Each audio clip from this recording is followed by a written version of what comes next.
佢話你睇下呢啲胸圍啊，4、5千蚊一個㗎，承托胸圍嚟㗎，一買仲要買2個啊！哇！我竟然覺得五雷轟頂，成個定位指啲騎樓啊，所有嘅嘢都冧落嚟啦。原來你唔係用錢去承托呢啲嘅建築物，而係去承托你嘅胸部。咁所以你會睇到喺呢件事入邊，一個市民要經歷幾大嘅一個過程，你先至可以去做到呢樣嘢。所以大家咧唔好再吹啦。我知道你哋好想某啲人快啲被繩之於法，你好想點樣？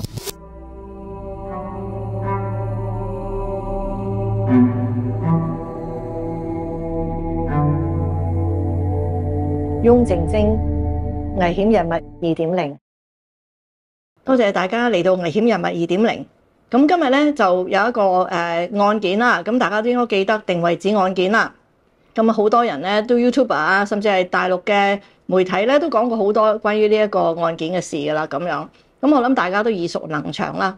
咁但係咧，其實咧呢件案件入邊有一個案中有案咧，咁就係冇人詳細講過嘅。咁以令到整個案件嘅檔案比較完善啦。咁今日咧亦都作為一個比較完善嘅記錄，咁啊將呢一個冇人點講過嘅案件咧都一並講俾大家聽。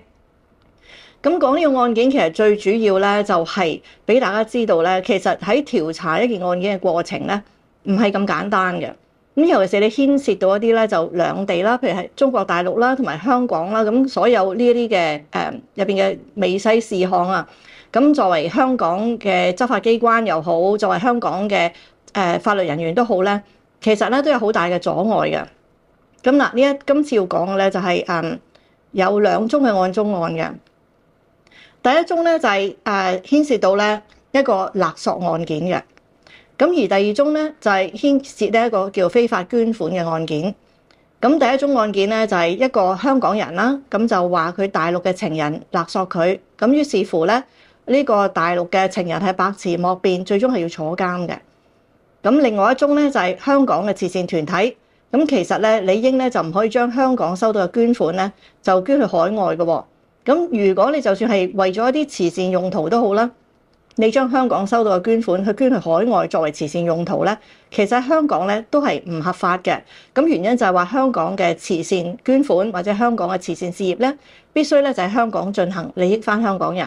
咁如果你將你收到嘅善款捐去一啲外地啊，或者甚至乎係捐去中國大陸咧，咁中間都要留意到好多嘅問題嘅。咁我要俾大家知道嘅咧就係嗰種嘅調查困難。咁啊事件都過咗一段時間啦，幫大家重溫下記憶啦。釋志定咧，佢本來個名咧就叫做史愛文，1967年喺中國吉林嗰度出世嘅。92年嘅時候咧，佢識咗一個中港兩地貨車司機姓岑嘅，咁結咗婚之後咧。就到93年就攞到單程證嚟香港度住啦。當佢攞到香港身份證之後咧，佢就即刻同阿岑生離婚啦。離咗婚之後就改咗名叫做龍欣怡，咁最後咧就再改為龍欣來咁樣嘅。1999年咧，釋志定咧就削髮成為尼姑啦。咁佢當時嘅師傅咧就係初慧老和尚，亦都係當時定位寺嘅方丈。2002年嘅時候，寶蓮寺就發出戒牒啦。咁喺呢個時候，釋志定就正式成為一個出家人，咁亦都喺同一年咧就成為定位寺嘅住持，同埋咧呢一個定位寺嘅董事局嘅成員啦。2003年咧，根據深圳市人民法院嘅判決書咧，呢個釋志定咧深圳咧就同一個 Y 先生咧就已經同居咗13個月噶咯。04年嘅時候，因為佢唔中意呢個 Y 先生飲酒，咁大家就分手啦。咁最後到05年嘅時候，釋志定就係報公安，咁就話俾呢個 Y 先生勒索威脅。咁一審嘅時候咧 ，Y 先生就被判有期徒刑3年，上訴之後就改為1年嘅。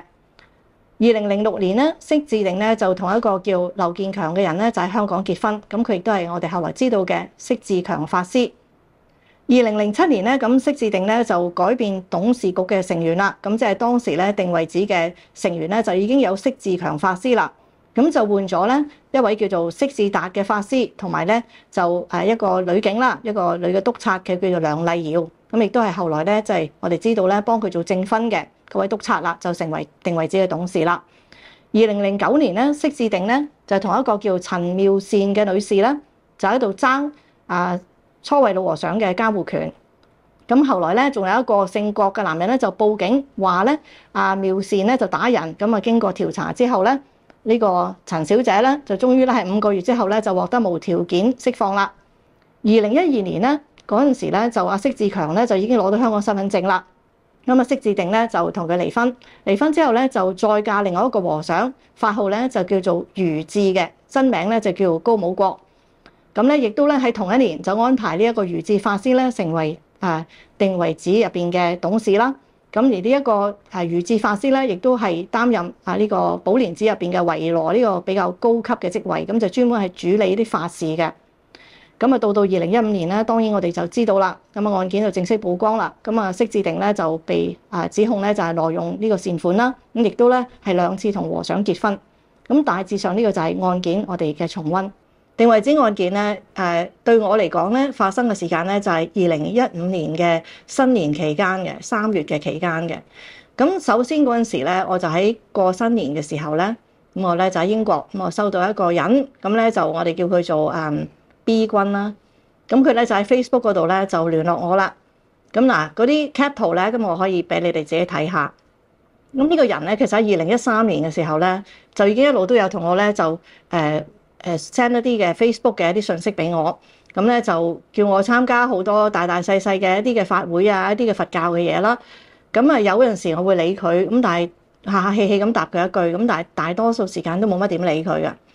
咁去到咧就係2015年嘅2月12日啦。咁嗰日我收到咧呢個 B 君咧就嚟咗一個信息啦，佢就話：翁律師你好，大埔定遺寺而家有好多牽涉法律嘅問題啊，要揾義務律師幫手解答嘅，回覆一啲政府嘅文件喎。因為當家主持咧唔識法律嘅，你可唔可以幫忙啊？咁樣，咁我都好快回答咗，就話我已經退休啦。咁當其時2015年2月咧，咁我正式咧已經係退休噶啦。咁嗰陣時我間律師樓咧，咁亦都係成間咧就送咗俾阿楊律師繼續經營啦。咁我就好快答咗佢。咁好啦，咁啊跟住咧，咁佢亦都即刻嚟啦。呢個 B 君就話：可唔可以介紹第啲律師啊？咁樣，咁話土地建築嗰啲嘢咧程序唔簡單嘅，好難有人義務幫你嘅。咁我就叫咗佢咧，就去揾阿議員幫忙啦。咁啊，議員係受薪噶嘛，應該幫佢啊嘛。咁好啦，咁啊跟住咧就佢亦都喺第2日咧就話多謝啦咁樣。咁好啦，嗰一晚咧，咁我諗我都有同大家講過咧，就我瞓咗覺之後咧，就發咗一個好奇怪嘅夢。咁呢個夢咧就喺一個大雄寶殿入邊咧，我就見到有一個老師傅，一個出家老師傅。咁又見到咧一個女人。咁咧就喺呢個夢入邊嘅，咁個大雄寶殿係金碧輝煌嘅。咁當其時咧，我好清楚咁睇到呢位老師傅嘅樣貌。咁但係對於個女人咧，個女嘅着住袈裟啊，着住紅色嘅福田衣嘅呢個女性咧，睇唔到佢個樣嘅。咁我對住呢個女人就大喝一聲，我話：你有咩資格着呢件袈裟？跟住嗰個女人就慢慢咁樣擰轉面，到佢個面差唔多令到我睇到個樣嘅時候，我就扎醒咗。醒咗之後，我就覺得。呢個 B 君揾我關於定遺寺嘅嘢，我咁殘忍就拒絕咗啦。我連睇都唔睇下單嘢，我就話唔幫啦咁樣。咁於是我就覺得梗係同件事有關嘅。咁於是凌晨嘅嗰陣時，我就即刻起身咧，就抄關於定遺寺網上嘅資料。咁就俾我抄到咧，原來呢間廟咧就日久失修，有白蟻蛀食。咁入邊嘅出家人咧慘到咧，就連呢個睇經書啊都冇辦法睇，眼睛都差唔多盲啦睇到。咁我睇到呢一個咁嘅信息之後咧，我就覺得。我會唔會太過分咧？作為一個佛教徒，咁我都唔去幫忙，咁呢個夢一定係嚟責怪我啦。咁於是咧，第2日咧，咁我咧就即刻就又覆返呢個人咯喎。咁呢個就係2月14日啦。咁我係咪危樓嘅問題啊？呢個廟好似殘破不堪喎。咁如果係要維修嘅話，不如等我返嚟睇一睇啦。有啲咩可以幫手做？嗱，我話呢一個咧就係其實係籌款嘅問題啫，好似唔係法律問題喎。咁好啦，咁跟住咧，咁啊一路就問落去啦。咁就講到咧，就到呢個一個咧，就到2月嘅20號啦。咁我過咗年初5咧，我先至去幫忙嘅。咁好啦，咁嗰陣時咧，我仲有個司機嘅，咁所以我就話過咗年初5啦，因為司機放假。咁好啦，咁跟住咧，咁然後咧，我亦都有問過一個問題嘅，咁就約咗年初5之後啦。咁跟住咧就問啦，就話寺方係咪管理有啲咩問題啊？點解寶蓮寺唔幫手啊？咁啊 B 君就答我啦，原來呢個寺院唔屬於佛聯會嘅，有咩事都要自己處理，就叫我去見面啦。咁好啦，咁啊於是咧就約咗咧，就喺年初8嘅下晝2點鐘就喺寺院嗰度咧就同佢哋見面啦。咁當其時咧，呢個 B 君有去嘅。咁亦都咧，我就叫咗一啲我 Facebook 入邊嘅好朋友啦，大家咧就一齊就集合去咗呢個寺院。咁有啲比較衝動啲嘅朋友咧，我就已經叫佢哋唔好去啦，因為我想去睇定啲，唔係一陣間大家都唔知道件事就衝出去幫忙，咁就好大問題啦。好奇怪地咧，我去到個寺院嘅時候咧，咁咧就嗰個當家師傅居然咧就話咧去咗街喎，咁啊見唔到佢要我等喎，咁我覺得好奇怪，咁我都話到明係嚟幫忙嘅，你約咗我都會唔見人嘅咧。咁好啦，咁啊走出嚟咧就有一個着住便服嘅男人，着住一件黑色嘅 T-shirt， 一條短褲嘅，咁佢身邊有一個身材肥胖嘅女子啦，咁就同佢喺埋一齊，咁佢兩個人咧就主力招呼我。咁喺過程中我就發現咧，呢位男士咧原來係一個出家人嚟嘅，但係冇着僧袍。咁當然後來就知道啦，佢後來咧我就發現咗原來佢就係釋志定嘅第一任丈夫，就係嗰個釋志強，就係志強師。咁佢亦都喺寶蓮寺出家，亦都喺寶蓮寺工作嘅。咁嗰日咧就特登嚟呢一度咧就等我嘅。咁喺過程中我就發現佢原來唔識講廣東話，咁我都有同佢講話：你嚟香港弘法，你連廣東話都唔肯學，咁你點樣令到大眾可以明白你講咩咧？咁啊，大家就傾咗一輪。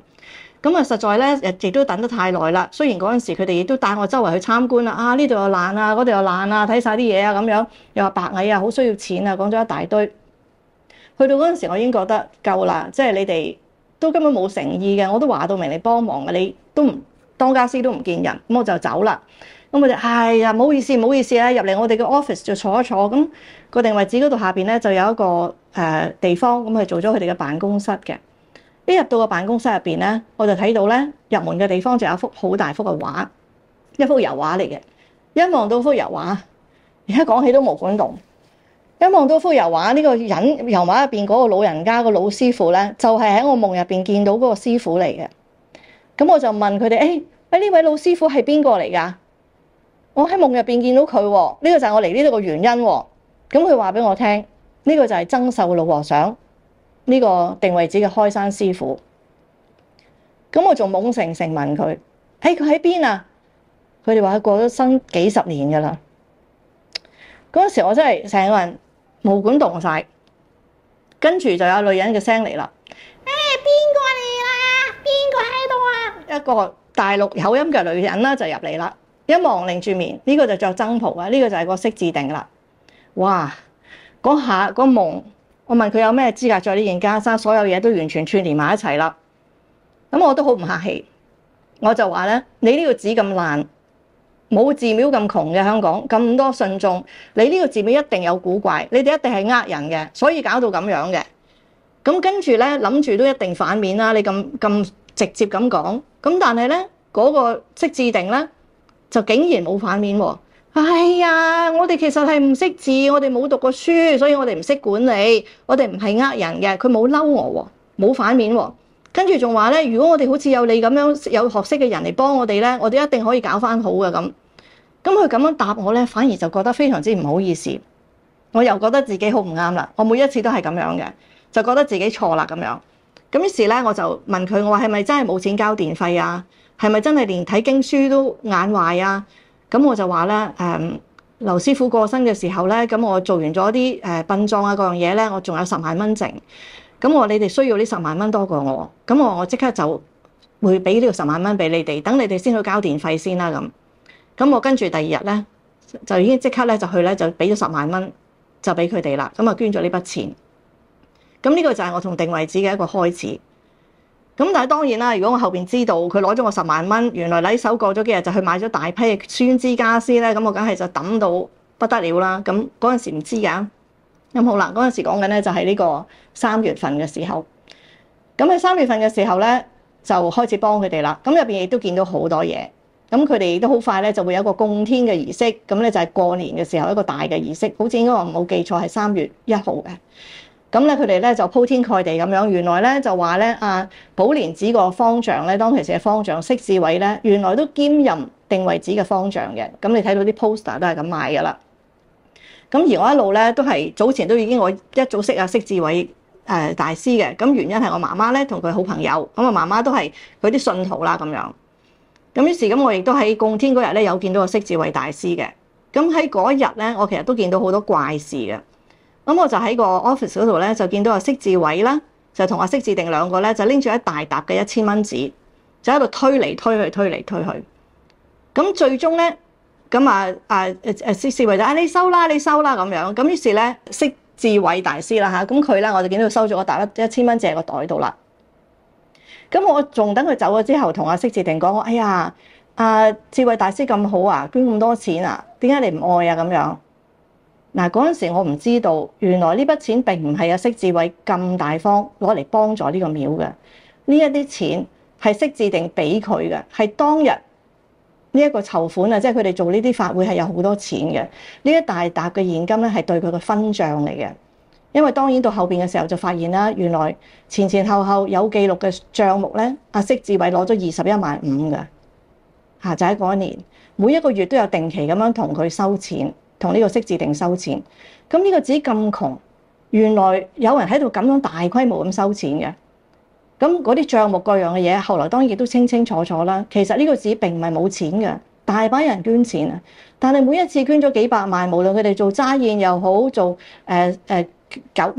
三跪九叩咁樣去拜佛，咁樣去做呢啲嘅儀式，入邊捐出嚟嘅錢到最拉尾都係冇晒嘅，都係幫佢捐錢嘅人同呢個寺廟反面收場。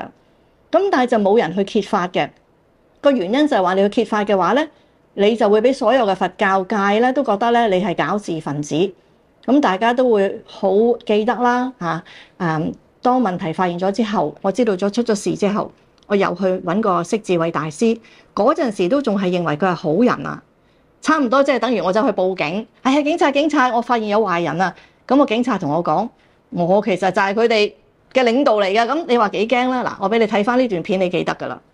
你知道智定師嘛？我唔知㗎。定慧寺嘅智定師，你識佢嘛？我叫我去供天咪去咯。嗱，你聽我講，家下就出咗兩件大事。第一件嘢，智定師同阿智光師結咗婚，結婚證書我啱啱交咗俾阿智德師啦。嚇，佢係2012年假結婚嚟申請嚟香港嘅。點解要你話俾你聽咧？因為阿智定師咧同人講係話你叫佢咁做嘅，因為你需要有人翻嚟呢度做嘢。你信唔信啊？我唔信，我咪唔會。好啦，咁你嗱，咁好啦，咁我冇人信，我阿媽就話絕對唔可能嘅，所以咧我就即刻嚟話俾你聽，因為咧好快要拉人啦。咁呢件事咧其實係我哋係記者講俾我哋聽嘅。咁記者就將兩張結婚證書俾我哋，一張就2006年咧，佢同阿釋智強結咗婚，申請釋智強嚟香港。6年之後離咗婚，就再申請釋智光嚟香港，兩個和尚同一個比丘尼結婚。咁咧就呢個就係一件事，呢個犯法啦，當然假結婚。第二件事，佢虧空咗定慧寺2000萬公款，買咗間屋喺比華利山。咁咧就查晒啲地契出嚟啦，記者都知道晒㗎啦。咁所以咧，我就一定要嚟講你聽先，因為點解咧？我哋而家咧就過兩日咧，警察就會嚟拉人，拉咗人之後咧，記者就會爆出嚟咧，就會話呢個事咧就會係咁啊，通街都講緊㗎啦。咁我哋就希望你俾我講一句好唔好？好。第一咧，我就唔知嗰件事。第二，你係咪信佛先？我當然啦。信佛咧就唔搞咁多嘢。咁就係叫我咧就信佛，唔好搞咁多嘢啦。咁好啦，咁到呢個時候其實已經好清楚成單嘢係發生緊咩事㗎啦。咁後邊當然啦，咁就我就揾咗會計師啦，咁啊揾咗一位姓朱嘅會計師啦，咁都可以咧俾你哋碌下睇啲文件嚇幾咁犀利。咁因為嗰陣時咧就已經可以攞到一啲帳目啦。帳目喺邊度攞咧？咁調查第一咧就係喺呢個政府嘅公開文件啦，就係公司註冊處。如果你係一間慈善機構嘅話，你係以一個股份公司嚟成立嘅，即係甚至乎你叫做 company by guarantee 啦。咁呢啲公司咧，其實佢哋嘅帳目咧，慈善機構咧都要喺公司註冊處嗰度公開嘅。咁如果當其時留心睇嗰啲帳目，你已經知道啲帳目係有問題㗎啦。點解一間寺院佢話到自己咁窮，連電費都冇錢交，佢可以有咁大嘅支出去咗旅行啊，去咗去交際啊？你有咩交際費啊？請問？咁好啦，咁當然後來就知道越嚟越多問題啦。咁你見到我哋都咧就後期咧就揾到佢哋嗰個叫做核數師啦。咁就攞到一啲帳目出嚟睇，咁就發現入邊原來好多帳目都係亂嚟嘅。咁呢個核數師基本上咧，佢姓黎嘅。咁佢基本上咧就因為佢自己都係一個好虔誠嘅佛教徒。咁當呢個寺院嘅會計啦，兩母子嚟嘅，咁佢哋就將嗰啲單俾呢個會計師睇嘅時候，會計師係冇睇過啲單嘅，佢淨係咧將佢哋做好咗個數，原本咁幫佢呈交咗去公司註冊處，亦都冇對嗰啲單據。咁當我哋揾咗嗰啲單據出嚟，我哋幫黎核數師對咗之後咧，就發現咧入邊好多個帳目，譬如係買金銀衣紙啊、買蠟燭啊嗰啲，其實就全部都係假嘅。真正嘅錢咧就去咗攞買矯形胸圍啊！我仲記得我哋嗰個法證會計師係一個女性嚟嘅，朱女會計師啦。佢當發現咗呢啲單嘅時候咧，佢第一件事問我：呢啲咩嚟㗎？我話咩啊？佢話你睇下呢啲胸圍啊，4-5千蚊一個㗎，承托胸圍嚟㗎，一買仲要買2個啊！哇！我竟然覺得五雷轟頂，成個定位紙啲騎樓啊，所有嘅嘢都冧落嚟啦。原來你唔係用錢去承托呢啲嘅建築物，而係去承托你嘅胸部。一買仲要買2個承托胸圍，承托自己個騎樓，咩事啊？簡直係！當然我嗰陣時都知道，我個10萬蚊原來禮手就俾佢真係買咗一大堆嘅嗰啲酸枝雙人床，擺喺自己個寺院入邊間房度瞓。咁而寺院後邊仲有間密室係收埋佢另外一個老公嘅。總之後來就癲咗啦，我都差唔多嬲到。咁亦都喺嗰個時候咧，就俾我發現咧，原來咧佢哋有啲捐款啊，號稱為捐款嘅錢咧，就去咗大陸嘅喎。咁嗱，呢個咧就係我調查遇到嘅第一個難關啦。你見到啦，呢度有張單。咁啊，因為講阿黎核數師啦，佢都做嘢好唔仔細啦。咁佢呢張單你見到都係得返個角啊，影到咁嘅樣啊咁樣。咁但係你入邊都會睇到咧，一間叫做南山禪寺嘅一個機構。咁咧就喺江西嘅。咁就話咧定位寺咧就捐咗啲大筆嘅錢咧，就去咗幫人哋咧就係修馬路，修嗰條路咧就去到呢個南山禪寺。咁第一如果你係要接受海外捐款嘅話咧，根據中國大陸嘅慈善法咧，你係要得到批准先可以去收啲外國捐款嘅，即係佢呢啲都係即係對於啲外國勢力啊，對於保衞自己國家安全啊，佢有一啲嘅規限，就唔係話人人俾錢去中國大陸以呢個慈善之名都可以收嘅。咁呢個好明顯就冇啦。咁而咧，當然你間寺定位寺咁缺乏錢，點解會有呢個35萬咁去咗咧？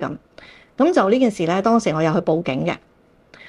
報咗警之後咧，咁我就開始咧就慢慢了解到，原來咧中國大陸嘅警方同埋香港警方咧嗰個聯網其實就唔係我哋想象中咁容易嘅。咁呢件事應該2016年嘅時候我報警嘅。咁就知道咧，警方其實係揾到呢一個南山禪寺嘅嗰個當事人，嚟睇佢有個名喺嗰度嘅。咁你見到啦，咁呢度咧就啲單咧就係寫係2011年嘅，咁總數加埋咧，你就會知道係35萬噶啦。咁2011年嘅7月嘅，咁入邊咧就講咧話佢哋大雨啊，嗰啲路啊爛啊，咁又要幫佢修理啦，馬路費啦，咁亦都見到咧。就呢個景德鎮嘅嗰個廟咧，就需要整呢個大雄寶殿啦。咁你見到啲單啦，咁其實就非常之唔完善啦。咁我都有叫過呢個會計師，即係呢個叫核數師啦，可唔可以俾啲好啲嘅單我哋？咁佢啲單就係咁嘅樣噶啦，冇啦咁樣。咁啲單上面你會見到咧有一個叫釋常健嘅，咁好明顯都係一個出家人啦。咁佢咧就俾個釋字定就指稱咧就話佢收咗呢個35萬嘅。咁而當其時報咗警之後咧，咁警方個調查都好困難。咁尤其是2016年嘅時候，2016、16年、17年嘅時候，佢哋揾到呢個釋常健，同佢通過電話，咁對方就推到一乾二淨，就話唔記得。咁你根本冇辦法奈何嘅。咁要真真正正點去收拾呢單嘢咧，你就一定要得到中國內地宗教局嘅協助啦。咁亦都咧就要去揾到一啲相關單位啊。睇下佢哋呢一種善款啊，或者呢啲收呢啲嘅海外嘅，或者係講係境外啦，叫境外嘅捐款，冇經過正常程序會發生啲咩事？咁好啦，咁點樣做法咧？咁嗰陣時咧，我大概為咗呢件事咧，都揾咗3個唔同嘅律師事務所嘅。咁嗱，我俾你睇一睇啦，你就望到啦。咁我就將佢哋個名隱蔽咗。咁首先嘅時候咧，就揾咗一間就係江律師嘅。咁江律師冇幾耐咧，就已經係即刻話俾我聽，幫唔到手啦，咁啊退翻啲錢俾我喎。嗰陣時都唔明為乜嘢嘅喎。咁後來到咗呢一位女律師咧，咁佢又比較勇啲啊，佢真係去咗呢個地方。咁亦都去到嗰度咧，就影到嗰間廟嘅一啲嘅相片。甚至乎咧就影埋俾我睇佢哋真正嘅收據係點樣嘅，同我嗰張收據係完全唔一樣嘅。咁去到嘅時候，咁佢亦都係有見到一啲相關嘅人士。咁但係你見到後邊咧，佢就已經話咧，對唔住啦，我唔可以再繼續幫你調查落去啦。你都明我講乜嘢㗎啦。咁應該係遭受到一啲壓力，甚至乎會覺得自己危險啦。咁喺嗰個時候咧，佢就冇再幫手啦。咁亦都真係佢都好均真，佢做咗好多嘢。其實我真係俾翻一啲嘅費用俾佢，佢都唔肯收。咁你可以睇得到喺中國內地，尤其是佢都你見到佢個 message 都有講，呢個地方係山區嚟嘅，佢要去到呢個好深入嘅山區無人嘅地方，一個女仔去調查，甚至乎你再揾多兩個男仔，佢哋都唔敢去查。咁你會見到個困難性。咁呢個就要俾大家知道。嗱，呢筆35萬嘅錢係嚟自香港人嘅善款嘅。咁呢筆錢號稱就話去咗呢個景德鎮，咁咧就去幫咗呢個寺院。咁但係啲數都係如流水啦，即係咩都冇得好講啦咁樣。咁你會見到嗰種調查嘅困難。咁香港警方嗰陣時點樣話俾我哋聽嘅咧？就係話如果佢哋要去內地嗰度查啲乜嘢案件啊，或者查啲咩資料嘅話咧，佢要經過一個機制嘅，即係唔係話大埔警署拎起個電話就可以打電話去景德鎮嘅警署揾人幫忙，你就唔使旨意啦咁樣。你係一定要通過嗰個機制嘅。咁我最簡單話俾你聽個困難度係點樣嘅咧？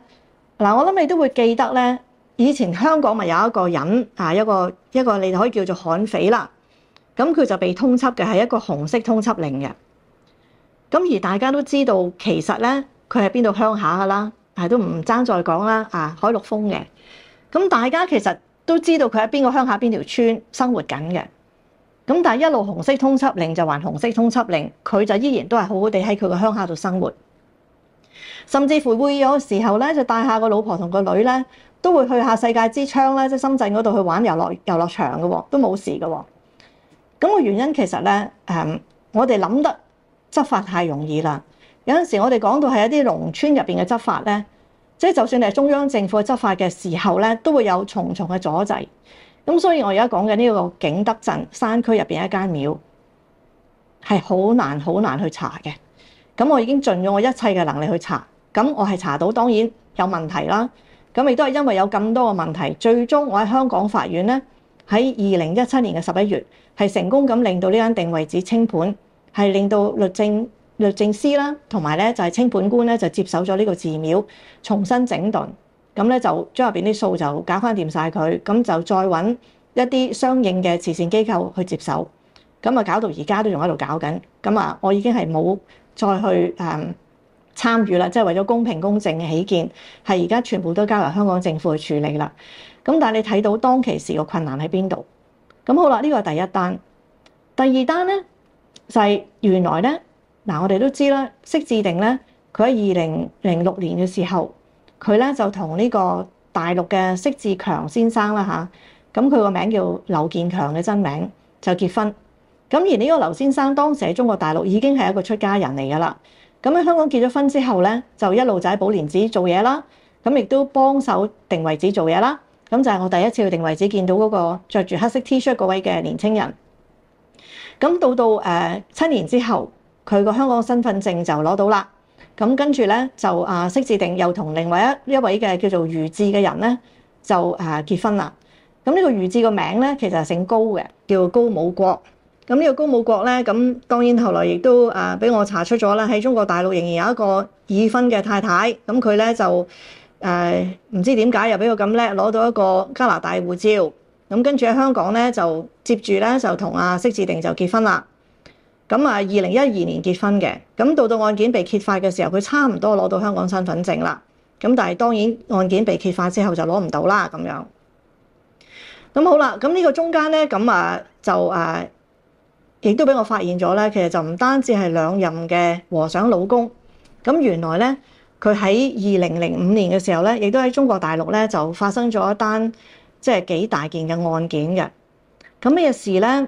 嗱。即係我係好深信咧，案件入邊最後坐監嘅嗰位先生啦，咁我唔講佢個名啦，淨係講叫佢做Y 先生啦。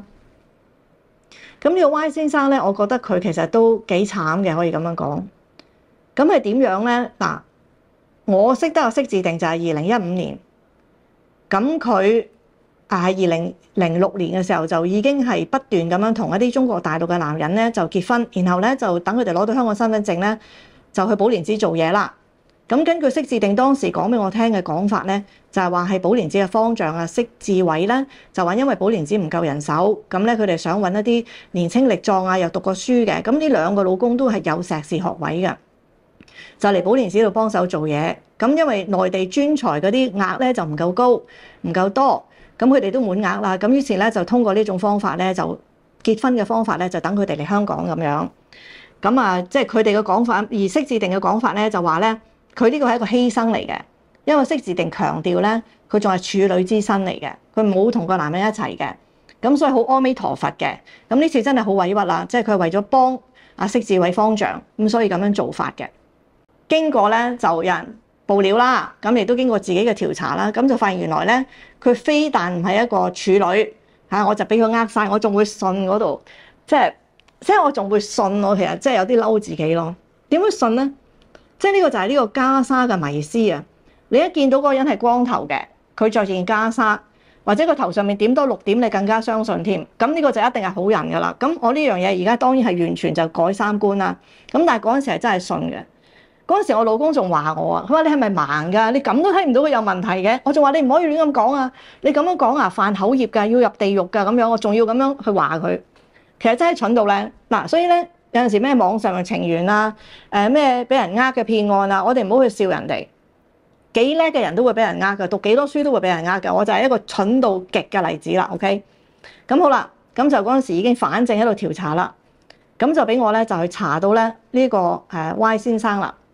咁原來 Y 先生咧就喺2003年嘅時候咧就識咗呢個釋智定。喺2003年大概10月嘅時候咧，佢就已經咧同釋智定有啲錢銀來往噶啦。咁根據釋智定講咧，就話呢個 Y 先生咧就同佢借咗10萬蚊。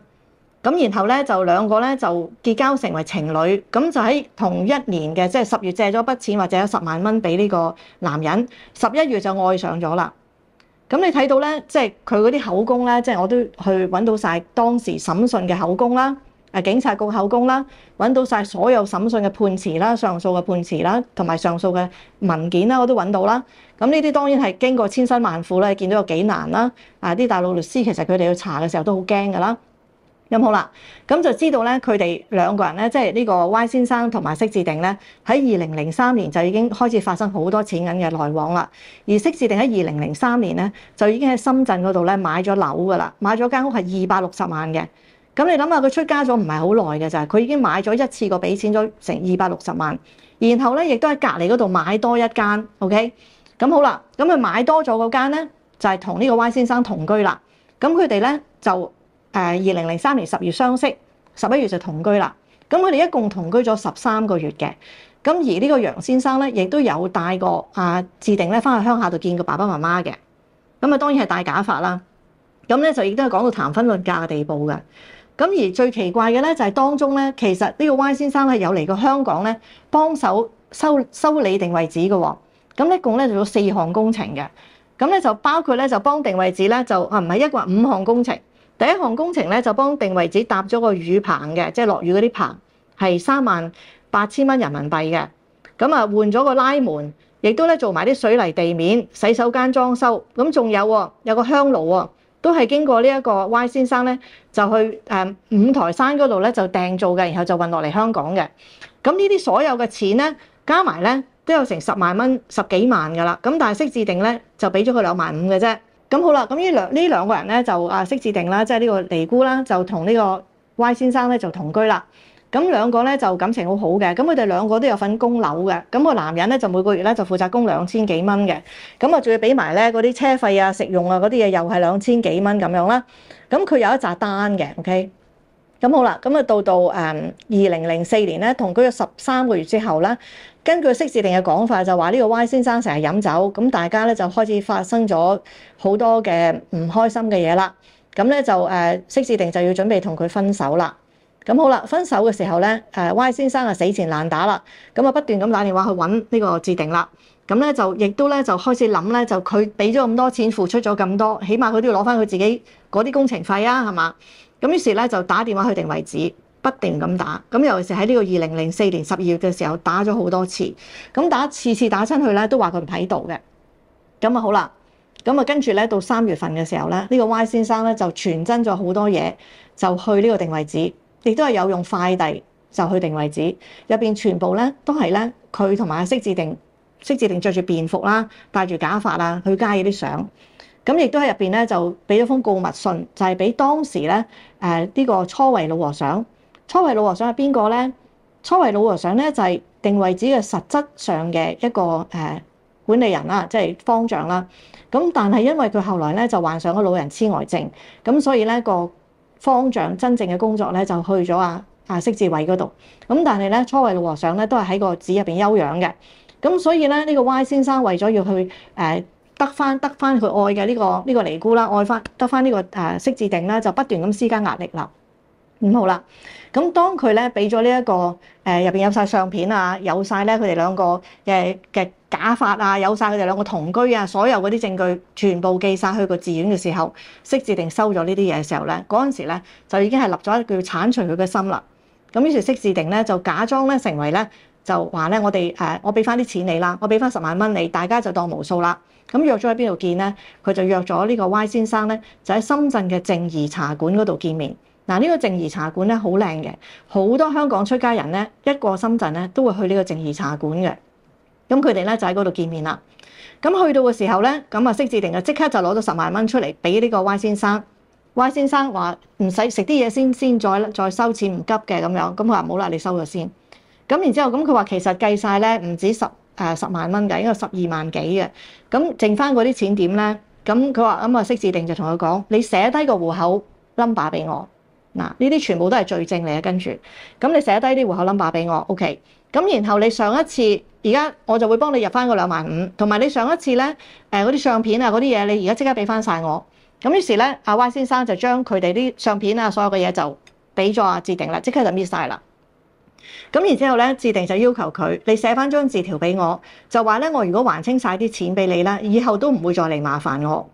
咁呢個男人真係寫咗之後，釋志定就去洗手間。一去洗手間嘅時候，一班警察就撲埋嚟，就拉咗呢個 Y 先生。拉咗嘅時候，10萬蚊現金證據確鑿，佢寫咗張紙話收咗錢就永遠都唔會麻煩佢，亦都係佢自己親筆寫咗嗰個銀行戶口號碼。去到警察局百詞莫辯，乜嘢都唔使講。咁跟住就已經係上咗法院。上咗法院之後就判咗佢係坐有期徒刑3年。敲詐勒索罪，咁佢當然係上訴啦。咁佢上訴嘅時候亦都提出好多理據啦，就提出第一就話佢真係有單有據幫佢做咗咁多工程嘅。咁而兩個人同居嘅時候供樓啊嗰啲錢係點樣分配嘅，同埋呢個完全就係一個感情瓜葛。咁佢就去上訴。咁上訴之後咧，咁就將佢改為1年。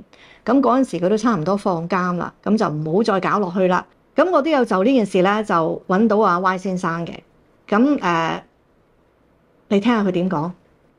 那個桂芳園的房子就是在你的那個判決書上面，他說你要勒索他，要他把那個桂芳園的那個房子轉名的，就是那個房子，他剛剛賣了。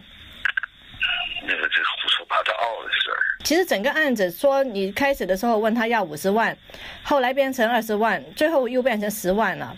那就沒有的事啊，那只是他一家之詞啊。他為什麼會在靜怡茶館？我那裏呢有那個我要這個費用的這個單據。嗯，就是你出錢的那些單據是吧？對。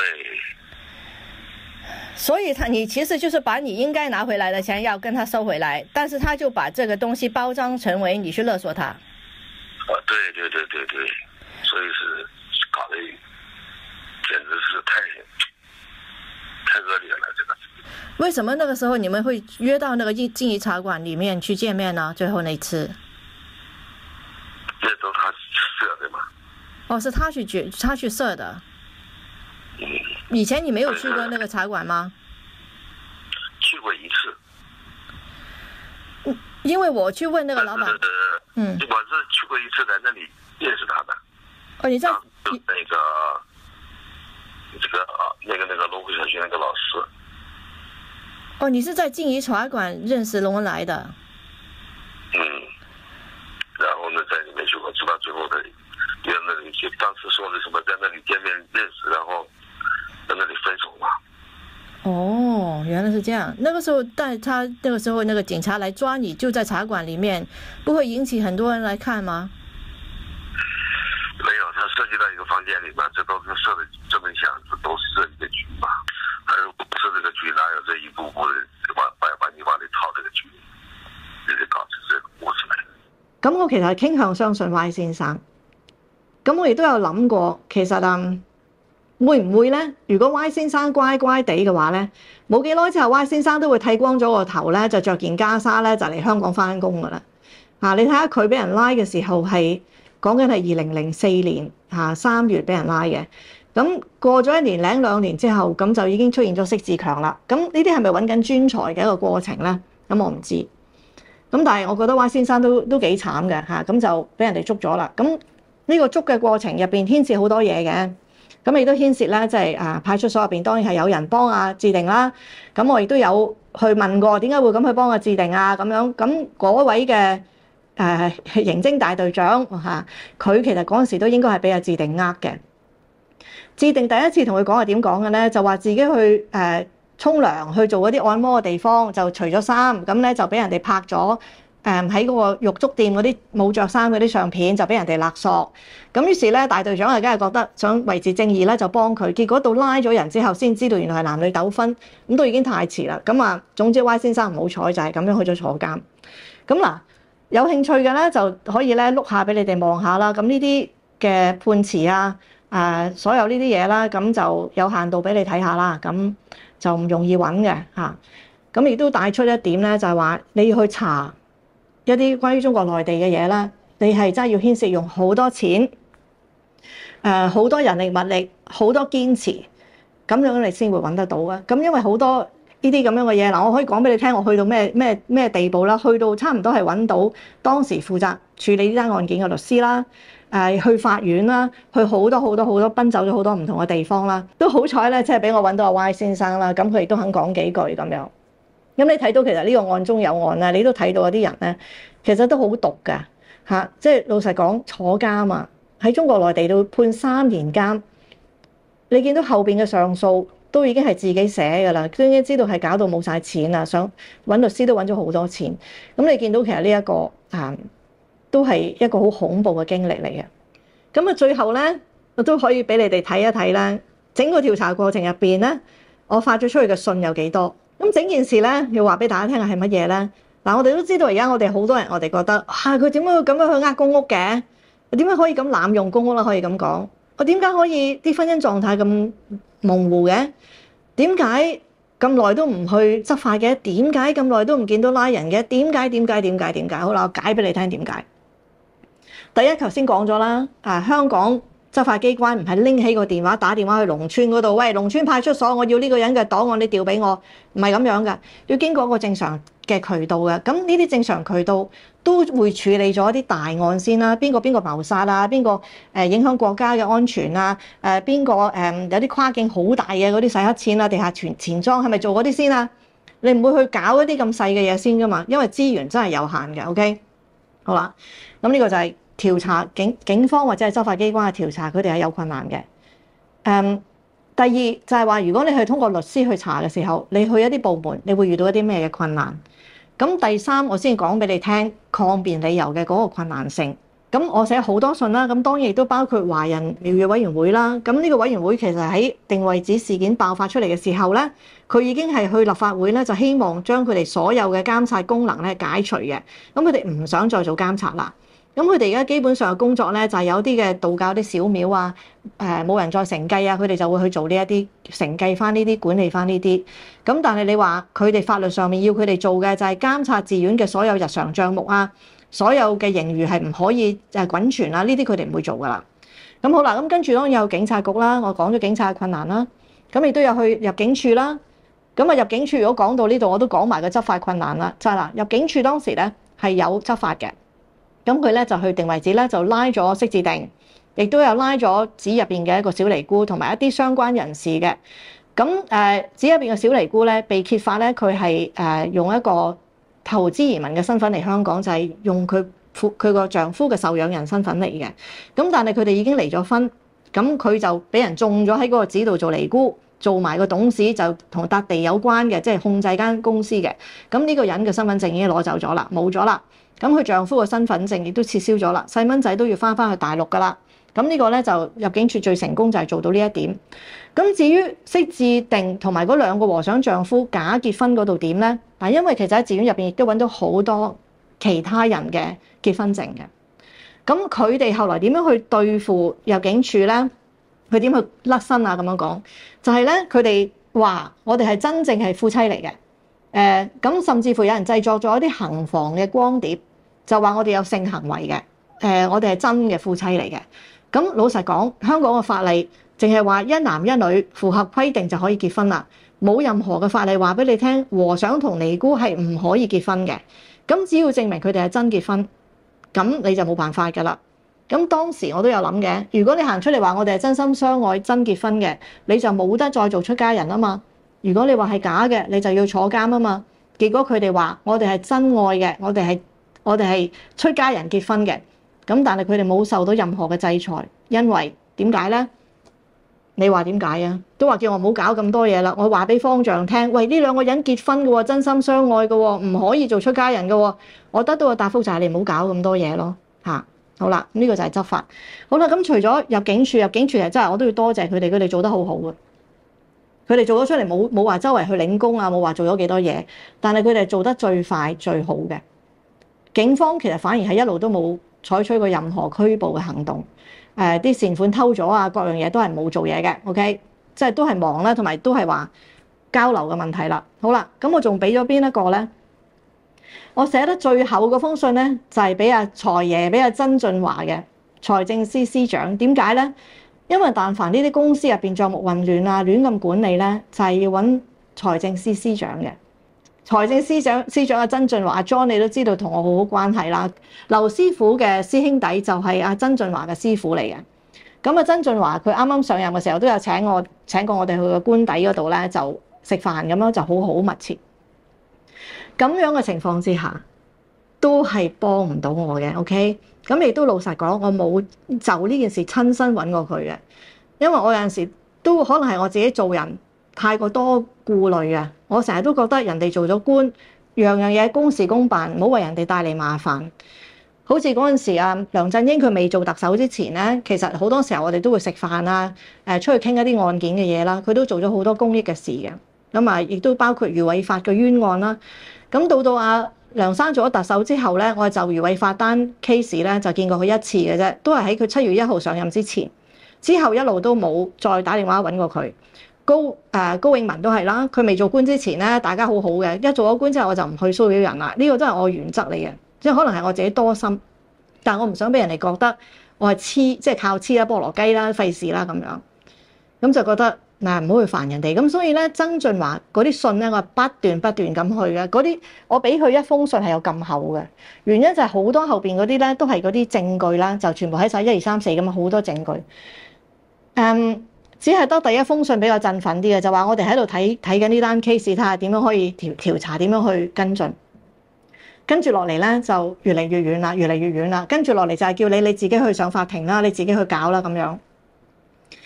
我後來咧到佢冇做官之後咧，你知我成日都會見佢啦。我話喂，點解你會咁咧？佢話其實真係對你唔住啊！嗰陣時我好想幫你嘅，但係我下邊嗰啲人咧，嗰啲全部我幫我做嘢嗰啲人咧，都話唔好鬥啊！呢單嘢好難搞㗎，叫你自己去揾律師得㗎啦。哇，翁小姐好叻㗎啦，搞得掂㗎啦，佢自己搞啦咁樣，咁都得啊 ？OK。好啦，卒之點咧？卒之我就唯有就係去清盤啦，將定位紙都講過啦，就係我要俾咗240幾萬嗰個斜坡維修費，令我自己成為咗呢個寺院嘅債權人，咁去做清盤。去清盤嘅時候咧，當時咧係拉埋律政司入嚟咧，就做被告人之一咁樣去做嘅。我遇到好大嘅困難。啱啱開始嘅時候咧，律政司係唔幫手嘅，仲企埋喺個寺院嗰邊咧，就話唔好清盤嘅，多一事不如少一事嘅。嗰陣時，我其實係對付緊呢個釋智定佢嘅律師團隊，同埋仲有律政司係唔幫手嘅。咁嗰陣時，我記得係林鄭月娥做特首嘅。